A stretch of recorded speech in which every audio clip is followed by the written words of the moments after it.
is it stuck at 0? Okay. Hello everyone, welcome to BayernNow, the ultimate Bayern Munich fan channel. Usually I click a button, then I click another button, and then I know I'm live. But it doesn't want to do that. Well, about last night, Bayern Munich beat Arminia Bielefeld. You know what the weird thing is? The weirdest thing for me right now is that we're playing again in such a congested period of time that everyone's already talking about Atletico Madrid and how we're going to have to survive Diego Simeone's terrorism football. Everyone's already talking about that, but I'm still on this game. Okay, everyone's already moving on, but we have to talk about last night because that game was very perfect in a lot of ways, but Hansi Flick wanted a clean sheet, and there are a lot of things. Lewandowski and Müller pretty much turning into the most unstoppable duo in the world. I mean, look, a footballing, genius once told me, Lewandowski and Müller are the best in the world. That was me yesterday. It was crazy. I was watching my own video. It was crazy, man. But I would say this, though. That game needed a lot of energy. And we had every single part of that game figured out. I liked how we played. You know what? We didn't even need to press them. We did not need to be pressing them. I mean, we did. I mean, we won the ball higher up the pitch, but we didn't need to be pressing them like that. You can conserve that energy and play that way in a specific game. We can play that high press way, but I love the fact that we just controlled the game. There was no period in the game where I felt like they wanted to counter us and it hurt us. They did have a few counterattacks, which Ritsu Dion did score from one, and he's supposedly like Japanese or Japan's, star boy. You know what? Let's take him. Let's improve our marketing in Japan because Bayern are obsessed with that. So we'll talk about some quotes. Hansi Flick pretty much said, Neuer. Everyone remembers when Douglas Costa decided he wanted to sleep. He was tired. Arminia Bielefeld were boring him like they bored me in Football Manager when they gave me 400k a week or 400k in my transfer budget to work with. So Neuer supposedly said that Lucas Hernandez told Douglas Costa to lay down for the set piece. And the weird thing is Van Dijk out for... Wow, that's such a random question that I picked to read. Such a random... Götze needed 9 minutes for his first goal. Hey, get off this today. Let's leave this topic today. Let's leave...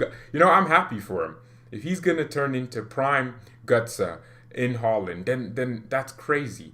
I hope he can take PSV Eindhoven somewhere. But let's talk about this, man. So Lucas Hernandez is using juju tactics now to stop us from having to go through Diego Simeone's terrorism football. Because remember, Lucas was a terrorist footballer before he joined Bayern. He was Atletico Madrid.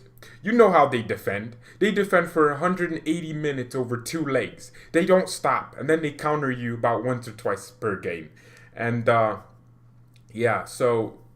Dijk is off for 7 months apparently. That's an entire... Oh my goodness. I mean, damn. That's the same thing Sané had. The ACL, I think. My goodness. I hate those injuries, those lengthy injuries. And I hope he can get better. Thiago also got injured yesterday. I didn't even know. I was watching Liverpool. I woke up at 6 a.m. I woke up to watch Thiago play. And then it was crazy. It was crazy. And mainly Carlo Ancelotti. I needed Carlo to win that game. But seriously, though, I think what we did last night was crazy. Lucas with telling Douglas Costa to lay down. Not that type of lay down, Yeah, of course. And that's important. I mean, going in, maybe Lucas Hernandez is our next Sergio Ramos. And he's going to wear the captain's armband and break someone's shoulder in a final. You never know. In Kyiv. Hopefully that happens. So here's another thing that kind of confused me. Hansi Flick said Lucas and Davies to fight it out. So, pretty much that's a paraphrase. It's not even a close paraphrase. It's just a general paraphrase. He pretty much said that Alphonso Davies is getting back into form. I'm presuming or assume Davies would start on Wednesday against Atletico Madrid. But I don't know. Flick pretty much saying Davies is going to fight it out. I mean, I don't know how that sounds to me because I feel like Alaba's the one that needs to fight his way into the team, but he starts anyways. Alaba didn't have a very complete game. He had a few good moments, but I felt like over the 90 minutes, he didn't play that well. I mean, there was a situation where he let some... It was a simple clearance. Just clear the ball. I mean, he did that same thing later on in the game, and I was like, why didn't you do that before? But yeah, Alaba didn't. Well, he's not in form. Let's be honest. Alaba's not in form. It's not like Alaba's Phil Jones or Harry Maguire, where he's just utterly crap. It's that he's out of form, and then there's this contract dispute between him and the club. That's surely playing something to do. I don't know. So Hansi's pretty much saying Lucas and Davies are going to fight it out. I'd assume it'd be Lucas Hernandez, Niklas Süle, and Pavard's out of form too. I mean, we're playing Among Us with two imposters. Our entire defense is. We're gonna concede if we have those two starting again, because we need to have a different solution. I don't know. I think we need to play Lucas as center back, play or Davies as left back. I don't think Alaba's in form, and I don't think out of Lucas and Davies I'd drop either. I think Alaba's the one that needs to fight his way back into the team, and I don't know what that needs to entail for him, because if he signs a new contract that's not what he wanted, you'd still have the question mark over whether or not or why he wanted $1 billion a day. I don't know. So, who are you? Oh, look, Rupsho's back. Thiago was brilliant versus that. He was actually so good. I mean, it took Thiago, they always talk about how Thiago wouldn't adapt to the Premier League, and then he just did it. Thiago he's just a footballer. He's just a great one of the best in the world in terms of ability. What he can do on the ball is crazy. He can make a 2-yard pass look sexy. That's what Thiago can do. So I'm glad he's doing well, and I hope he's not injured, because that would be annoying. Because I'm waking up to watch Liverpool, to watch one of my favorite players in the world play, and that's Thiago Alcantara. So that's so weird. So overall, I don't know why Flick would say Davies and Lucas need to fight it out. I don't know. Is Hansi not seeing how crap Alaba? Maybe Flick's just. I don't know. Alaba, yeah, he's important. Yes, I already explained it in the video about Alaba versus Lucas. You can watch that and get both viewpoints of just really what they're both really good at, and then it's up to the people to decide. But I honestly feel like Alaba's not playing well, so you don't have to play him. You play Lucas. Lucas is playing well at center back. That's Lucas's best position. Lucas is a very competent left back. He's very aggressive going forward and also defensively. But I don't feel like that should mean anything when you're playing him in defense. I don't know. I said that by accident. Oh. Alaba's crap since his own goal versus Barca. I think that was the one game, the Chelsea game, fine, and then the Barca game. That's the game that Alaba decided he didn't know how to play anymore. And I'd say from that game forward, I wouldn't even say he was crap against Barcelona. I mean, he did have but he conceded the own goal, so everyone remembers that. But Alaba didn't play that bad against Barca. He had a few interceptions, a few challenges versus Suarez, where he did very well. But it's, he had the one mistake per game, essentially. And it's a big one. He passed the ball in the box to Mbappe or Di Maria or someone in the Champions League final. That could really cost you a game. And then I think those are the mistakes that people remember. So here's an interesting thing. We have conceded 8 goals in 4 matches in the Bundesliga.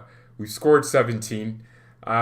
17. We've scored 17. I mean, that's actually ludicrous. That's crazy, because the Leipzig have scored 10 goals.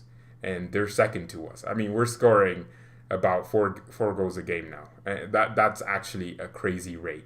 If you score that many goals, you could really break an incredible record or set a new one that's higher than anyone could ever imagine.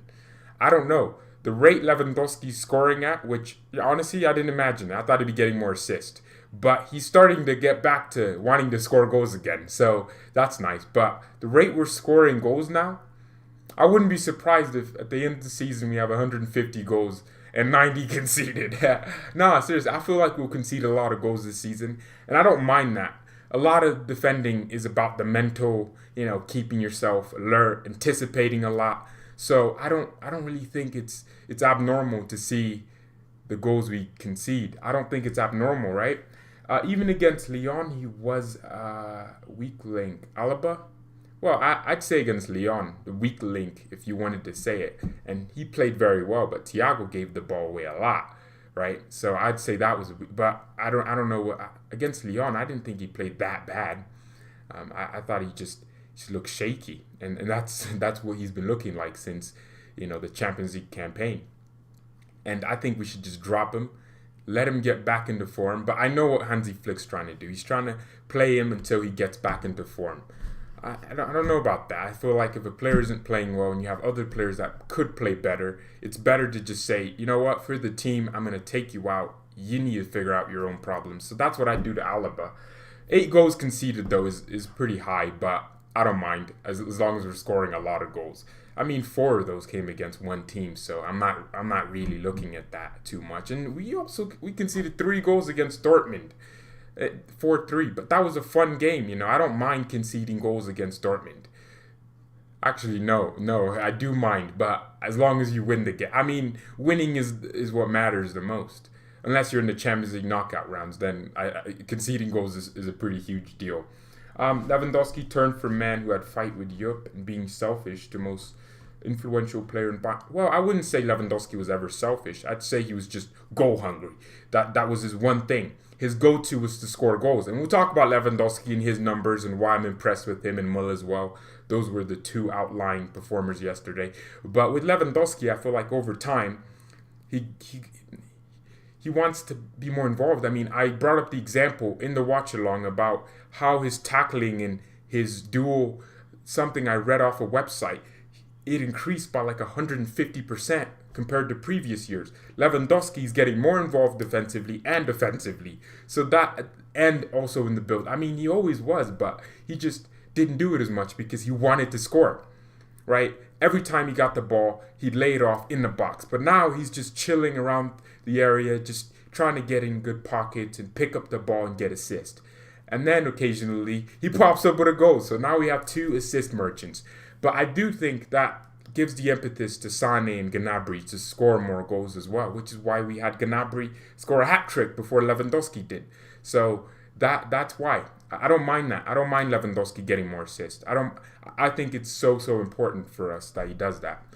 Kimmich's having a I mean, who would assume? I mean, Kimmich would probably break his neck to play for Bayern. This guy's crazy. I was kind of surprised that I was like, nah, Kimmich would not accept this. He'd probably be there protesting in the team bus. He'd be running behind the team bus, covering that distance from Munich to Bielefeld. He would be running. Kimmich would be. I don't know why he'd stay, but I guess Hansi Flick definitely said he should stay in, I mean, that's something that you want to do. You don't want to have your wife give birth and you're not there. What kind of terrible father would you be? So let's move on. Okay, everyone, prepare yourself mentally by leaving a like on the video. Okay, what I'm about to show you is pretty crazy. These numbers are ludicrous. These numbers are crazy. They're out of this world. Okay, leave a like. These numbers are crazy. Oh my goodness, I'm looking at them now. This is legendary. This is legendary stuff. I mean, these numbers are crazy. These numbers I'm about to show you will give you a heart attack, but in a positive way. 1, brace yourself. It's going to be hard. You're not a dentist, but brace yourself. 1, 2, okay, fine. Oh my God. Robert Lewandowski and Thomas Muller, all these numbers come from SofaScored, by the way. It takes a while. I got to go on the website and put all these things in. It's annoying. It's boring. But oh my goodness, these numbers are crazy. People are looking at Neymar, Mbappe, because they're more marketable, right? Neymar with a billion followers around the world. They're easier to know. But Thomas Muller and Lewandowski are just secretly, low-key, the best duo in the world. I mean, these numbers are crazy. These aren't numbers that you can look at and go, no, these numbers are crazy. These numbers are very crazy. I mean, these numbers are numbers that you look at and a lot of people, I mean, a lot of smart people in football would probably watch Muller and Lewandowski. I mean, you have all these kids, these kids that scream those words. But these are great numbers, right? Thomas Muller played 90 minutes yesterday. I don't know. It's not like he played 90 minutes 2 days before that. I mean, Muller's just unstoppable. He's going to run forever. I mean, I don't know what he's running on, but he's definitely running on some Polliner beer. That's what he drinks every pre-match. I don't know. It's crazy. 90 minutes played, 2 goals scored. Maybe we're getting goal scoring Muller, but no. I think he'll even out. I think at some point in the season he'll just go back to getting more assists. I think, of course, with the new players we have, Costa, they're gonna get in form, and I don't know. Costa will start making runs. Muller will start picking them out. Gnabry will start scoring week in, week out, and Muller will be the provider. But right now, our 2 goal scorers are Muller and Lewandowski. Thomas Muller's scoring like never. I like it. I love Muller when he scores because the goals he scores are very simple goals, but he played chess to get to that position. He bodied you mentally to get to that position. 2 goals scored, 1 assist, and again, 70 touches, 3 key passes, 80% passing accuracy. For an attacker, 80% passing accuracy is crazy because you're trying a lot of things. But the thing with Muller is he always keeps the ball. I mean, the assist he got for Lewandowski, he's falling on the ground, but he makes sure that the ball gets to a player that's in red, and that's a Bayern player. And that's something he did again. Crazy numbers. Kane and Son are ripping up Prem together. I mean, that's cool. That's cool. Him and Son. I like him a lot. 1 big chance created. I can't spell create. My goodness. That's a disgrace. I can't spell create. Yeah, 1 big chance created. I think that would have been the 1 assist. But Muller's so involved. The thing with Muller is his type of play style. You think he'd go ghosting. Muller never ghosts. Ghosting means you sit behind. I mean, some people used to say Goretzka did it, and to a certain extent, he might have done it. But I don't think he ever does that anymore. Or he never really did it, but people just needed something to say.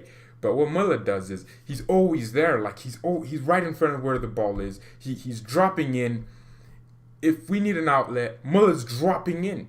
I don't think Muller's Neymar, where he's going to drop your shoulder and turn around. But he's dropping in to try and alleviate pressure. When we're playing out of the back, Thomas Muller is a midfielder essentially at times. He's dropping in and he's gathering the ball in tight spaces and he's moving it. And that's why I love Muller so much. He is never going to ghost. That's why he can't have a bad game. Having a bad game would entail that you did nothing right. But Muller will never have a bad game because he'll always be there. He'll always be involved. Goretzka is evolved into a monster. That's true. Greetings from Barbados. Wow, that's a crazy place. That's pretty cool. I want to go to Barbados sometime. What else you expected from these top? I mean, what else would you expect?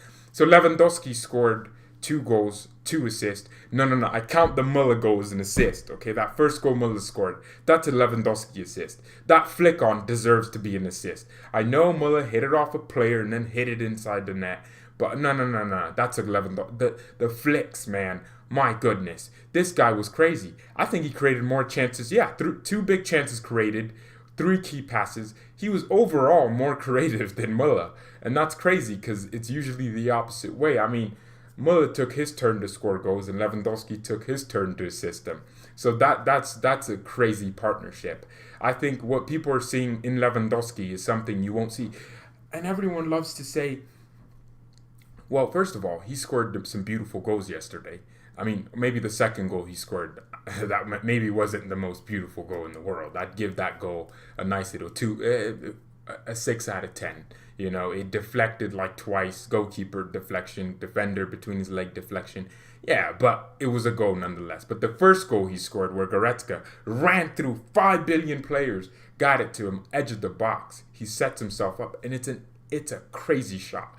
If Haaland scores that, you won't hear these bumblebees shut up about it.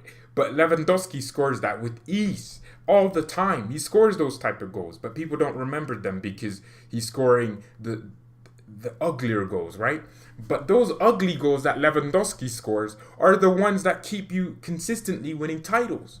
If Lewandowski scores that every game, you win the set. Oh my goodness, I don't think people understand. Of course I remember you, Carnage. What do you mean I don't remember you? He makes the tackles he makes seem easy. I mean, that's true with Goretzka. I mean, everyone remembered the recovery he made in this game where, well, I mean, he gave the ball away and then his engine, his pace. Goretzka's actually fast. I mean, for a midfielder, he's actually very fast. He just doesn't need to be using it as much, but he ran back, just got between and just a clean tackle, and that's it. How should Bayern play against Atletico Madrid? Well, it's going to be hard. We're going to need some bomb diffusers. We're going to need some creators all over the place because it's going to be terrorism football. Oh my goodness. 5 tackles in 10 seconds. Saul and Koke will be up for it, man. No Thomas Partey, but terrorism doesn't stop. Diego Simeone for 90 minutes will be tormenting us. That's how we need to play against Atletico. We need to hope that Atletico Madrid don't defend it. I mean, to be fair, Kimmich's back, and that's a huge plus for a game like that because of his creativity. Atletico will counterattack, which means we need a very good defender, very fast left back. Alphonso Davies and Lucas Hernandez and Niklas Jula. I don't know about the right back position. I personally drop Pavard because he's not playing well, and I'd play Bona. I don't know, but then again, you don't want to rush Bonasar and play him against Atletico. That would torment him. He would lose all his confidence. So I'd probably play Pavard regardless. Yeah, and that's what I do against Atletico, man. I think it's gonna be a tough game. Not tough like they're such a great footballing team and they're going to go toe-to-toe with us in that aspect. But tough like they're not a good footballing team, so they're going to park the bus and try and get one on the break. That's it. Conceding goals can never be Galachi. Wow. My goodness. This Leipzig love is so crazy, man. It's almost like it was just born in 2009. We will smash Atletico Madrid. Don't overrate them. Well, that's what Liverpool thought. I don't know. Atletico, you have to respect their Atletico. No. You have to respect what they do. I mean, Atletico play very well. I mean, they could have. Did they win against Celta Vigo yesterday? 2-0. João Felix is back in form. João Felix is back. Luis Suarez is there scoring too. And if Alaba is there, he's getting chopped like he got in the game. I mean, Atletico have 2 wins and 2 draws. I mean, they haven't lost in 4 games, so I wouldn't call that a particularly easy game. Oh my goodness, Villarreal are top of La Liga after 6 games. Wow. Well, Madrid have a game in hand. Well, Barcelona have 4 games and 7 points. They lost their first game. Wow. I guess Barca is still crap, right? Or no, they lost yesterday to Getafe. Yeah, so Atletico Madrid are in form, man. They are in form. I mean, that's the thing with them. You look at them. I mean, Atletico Madrid have scored 8 goals. Well, no, that's a big amount because Barcelona have scored 8 goals. So they scored 8 goals but conceded only 1. Atletico conceded only 1, but somehow they have 2 draws. Nil. Go out there and get me nil draw. That's what Mourinho's press conference is. Seriously. But that's a crazy record. I mean, I didn't know they conceded 1 goal. So it's going to be a struggle to score. It will be because they're going to defend, and they're very good at it. They're cultured to do it for 90 minutes. Neuer, Davies, Jula, Alaba, Pavard, Goretzka. Wow. I guess we just don't care about Arminia Bielefeld. You know, it's fine. You give La Liga teams too much respect. No, I give Atletico Madrid a lot of respect. Because look at what Sevilla did to us. They kept us for 120 minutes. So it's not a matter of respect. It's a matter of understanding that they can ruin you. These guys have conceded 1 goal in 4 games. We need to approach that game with a lot of carefulness. They're going to defend for 90 minutes. And then you also have the fact that La Liga teams do play well against us. Not Barcelona, but other La Liga teams do have a decent record against us, right? I think out of the most prominent European teams, I'd say we struggle the most against La Liga teams. So it's not an understatement to say Atletico Madrid, who are known for their way of play, who are in form, are going to be a scary task. And hey, Oh yeah, okay, I read it. So Coman would play? I wouldn't play Coman. Oh shoot, Sani should be back in team training, right? So he was supposed to return October 15th, 14th. Well, Sane is physically back. I think he's training with the ball. The question is he training with his teammates? He was due to miss the Atletico game anyway. So I hope he's on the bench. Leroy Sane I hope he's on, because if you're on the bench, it means you got passed off as fit. I hope that's the case, because if he's on the bench against Atletico, then that's a huge plus, because you need that type of explosive power and energy that can get through a defense by themselves. I think that would be very quintessential for us. And Douglas Costa is a huge addition to that, because Douglas Costa can dribble past 4 players, and I think that would be huge for us. We need to score. They were open, and that is our chance to murder. That's what Leipzig did. When you score against Atletico, they get insecure because they're like, oh, you did the one thing I didn't think you'd do, and then, oh, puta madre suya, and then they just open themselves up. So, Suarez has PTSD from the 8-2 game. Well, did we move on to Atletico yet? I think everyone kind of mentally did. No one cares about Arminia anymore. But that game was crazy. I really liked that game. I don't know why anyone else doesn't want to talk about that game but me, but I really liked the Bielefeld game. I thought it was such a good win. The way we played was crazy. Oh my goodness. Tottenham just conceded 2 goals. Wow, that's crazy. I mean, everyone likes to compare Harry Kane and Lewandowski. Well, my striker would never concede 2 goals in 5 minutes. Predicted lineup. Well, I can't predict the lineup, but I will tell you how we played and lined up against Arminia. Well, it was a good line. You know what I would say about that game, though? There were a few players that didn't play well. Coman, I thought, didn't play well. Tolisso, you know what? He scared the hell out of me every time he was in a deep position. But I thought Tolisso played well. I thought him and Goretzka got a little bit of an understanding. When was the last time we saw them play in a midfield together? I mean, maybe Olympiacos, maybe? I don't remember. But they played well. You know, and was it Olympiacos we saw Tolisso and Goretzka play together? I don't know. I don't remember. But... And then the right back, I didn't think Pavard played well. Those were the 2 players, Coman and Pavard. And everyone loves to say Kingsley Coman, Mr. Lisbon. You know, I get that. You know, he scored an important goal for us. But everyone has to remember that Perisic kept him on the bench. And is Perisic the best winger in the world? No. But Perisic was effective. He did his job. And I can't, I don't know. I'm slowly off the Coman hype now. I don't think... The guy's 24. Sane is farther ahead in his development than Coman. And Gnabry just got the number 7 because he earned it. Everyone likes to go with Serge Gnabry. Serge Gnabry isn't consistent. You know what? Screw that. I don't care if Gnabry is consistent, because you have a player in Coman who been here since 2015. Gnabry came here for 7 million, the 1.1 million euros to Hoffenheim for the loan fee that they took him for 1 year. And then we paid 8 million, so 7 million. Gnabry came to Bayern for 7 million. It took Gnabry 1 season. He had a very good first season. In my opinion, a very good first season. He showed what he could do. And then the second season, an unplayable season. He was crazy good last season. And Gnabry, for me, earned that number 7. And we're still talking about the same things with Coman yesterday. Could he cross? I don't remember Coman crossing well. I don't remember him getting in a dangerous position to score. I don't remember him making a dangerous run to get the ball. And you had Tolisso. You know what? Tolisso can play those passes, because he did it that one time where he passed. It was a good pass. I mean, it didn't open up the defense, but it was a very good pass, a good switch of play. Tolisso has that in his locker, and I didn't see Coman making those runs. And it looks to me like he's just, I don't know. And then everyone likes to criticize Gnabry because he doesn't do it every 3 days where he scores a hat trick. I mean, I don't want my winger scoring 10 billion goals. I don't really care about that.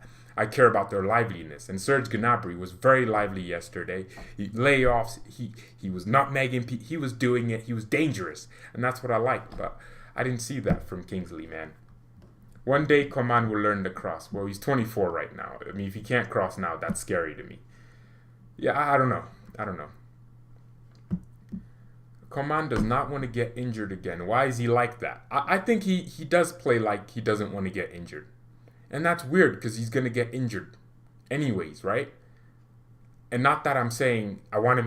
No, no, no. He will get injured because playing to not get injured is a psychological thing that never really works. I don't know. I don't know what we do with Kingsley, man. He's so good. You can tell the talent's there, but it doesn't matter if you have all the talent. I mean, what Frank Ribery did so well is Ribery would get on the ball and he would have one touch and defenders would be begging for mercy because, Ribery would get the ball. But you know how Frank, he didn't really look fast. And even now in Serie A, this guy's ripping up Serie A. Is Ribery blessed with all the... No, but pace isn't what matters. It's the feet. Like a little turn and a little touch and he's past the player. And then he'd draw like 4 players to him and then it's just an easy slip to Lewandowski for a tap-in. That's all you need to do. Gnabry did it last season where I remember the goal versus Freiburg. Just 3 touches and it was a goal. And that's what you need. You need to get yourself to that position. But Coman always overdoes it. He always dribbles to dead ends. I mean, the one thing you learn as a kid playing is that you don't want to dribble to a dead end. You want to dribble to space. He doesn't dribble to space. Sane dribbles to space. Watch Sane, a goal versus Crystal Palace, Newcastle. Sane goes inside, takes the ball. I think he takes it. Let's use the goal versus Liverpool for it. He takes it to the inside of Trent. Trent's not a great defender, I get it. But then he goes, and then he cuts back in, and then he smashes it across the goal, and it's a goal. That's what Sane does, but I don't... Coman doesn't know when to shoot, when to pass, when to dribble. And that's it. He doesn't know when the weight of pass either, the weight of the cross. I mean, every Coman... I thought yesterday I wanted him to score so bad for just so he can gain some confidence. Because Musiala's in form. Musiala's playing better than him. You saw what Musiala was doing. Musiala's creating chances. And by chances, I mean he's picking up the right passes. And he's a 17-year-old kid outdoing a 24-year-old man that we still think is a young wonder kid. And that's what you need. Football is so simple. Philipp Lahm wasn't blessed with blistering pace. But he had so much intelligence. And on top of that, world-class dribbling ability, world-class tight control, that he could literally play left back as a right footer. I mean, at a world class level too, and as a CDM. Sometimes intelligence. Thomas Müller, is Thomas Müller faster than Cristiano Ronaldo? Is he faster than Leroy Sané? Nah, but Müller's intelligent to the point where he plays chess. He plays football like it's chess. He'll move here, and then you think he's going there, and then he goes the other way, but then he ends up where you thought he was gonna go, and then he scores a goal. That late arrival into the box that Müller had, Lewandowski's cross, Müller's run, you could see how he's moving his body to position himself to score. Sometimes intelligence is better than talent for me. Ooh, Bale just broke some ankles. I mean, Spurs are still playing. I thought it was... Oh, man. I wish I was watching. So, I hope... Yeah, I hope Coman can get himself in form because he's not playing. It's just his end product and decision making, and that's the biggest part of your game as an attacker, right? Your end product. Sometimes he could. The thing is, he dribbles, but I mean, it's not even just the end product; it's the intelligence behind some of his decision making. I mean, you want your. I don't want my wingers to score 2 goals a game. I want my wingers to be dangerous, right? I don't. Neymar versus Atalanta is a perfect example. Neymar had the most dribbles completed by a single player in a single Champions League game. And I'm not saying that that's all that your winger needs to do. He didn't score either. But what he did was, whenever he got on the ball, the Atalanta defenders would rush to him. 3 players around him, 4 players at times. And then he'd just get the ball to dangerous players. He created a lot of chances too. And then he created the chance for Eric Maxim Choupo-Moting, which got his chance at Bayern, the goal against Atalanta, to get PSG into a Champions League semi-final. Sometimes that's all you need from your winger. But people don't give Neymar enough credit, right? Because they look at Neymar and they're like, he's just a fancy player. But Neymar's so intelligent. Like Neymar knows where to pass Messi is a prime example because Messi's on a different planet where Messi is incredibly dangerous all the time, but then he scores a billion goals. And that's, West Ham. When are we going to see Sané scoring goals when he gets back to being fit? Spurs bodily. That's an amazing day. Hey, thank you. Thank you to Tottenham Hotspurs. I mean, oh my goodness, it's the 94th minute. They scored. Oh my goodness, that's incredible. Today's been a good day, man. I didn't know that. Because I watch these big British teams just bottle points. Chelsea did the same thing, 3-3. I mean, it's just fascinating. I don't know. I just really like it, guys. I really do. Yeah, that's really good. That brightened it. 2 own goal. Well, 1 own goal. That's amazing. That's amazing. Well, thank you to everyone that tuned in today. That was so good. A wonder goal. Wow, everyone's saying a wonder goal. Well, was it Gareth Bale who scored it? I mean, Gareth Bale's really, really good at those things, scoring wonder goals, right? Harry Kane scoring a brace, but it doesn't matter because he's losing. This is amazing because the Spurs fans can shut up about Lewandowski and Harry Kane. Okay, well, Richarlison's tackle on Thiago was horrendous. Yep. Hate that guy now. I mean, look, when you have a player that you really like, and man, Thiago, the guy can't catch a break. He goes to Liverpool, picks up the damn bastard virus, and then all of a sudden, you got all these damn things happening to him. I mean, I really hope is he out for multiple weeks now or something? Liverpool send Van Dijk to specialist over injury. Man, Liverpool, they got everyone on Corona. They had everything against them. I mean, I would hate to know that our new signing, Thiago's probably, Thiago, come on, man. He just came back from not injury. He came back from the Corona. Well, thank you everyone so much for watching. That was a good day. This was a good day with Spurs losing. I appreciate everyone that was here today. Moyes Masterclass. Well, that's what they'll say. That's what they'll say. I wonder what. Hey, I wish any of you knew what I went through with this YouTube thing. It's changing a lot. The audacity to tackle him like that. Yeah, Thiago was on. That's the thing. I left the game when that tackle because I was like, the game's done, 2-2. And then Liverpool scored a third goal, and then I was cancelled. It was crazy. I don't know why. Virgil van Dijk is out too for like 7 months. Van Dijk's one of my favorite players in the world. I love watching him play. My goodness, another injury. Liverpool, man. Klopp's gonna manage his way out. That's what some of the best managers in the world do. Hansi Flick managed us out of what was one of our weirdest times in our history. And thank you everyone so much for watching. Mia San Mia and peace.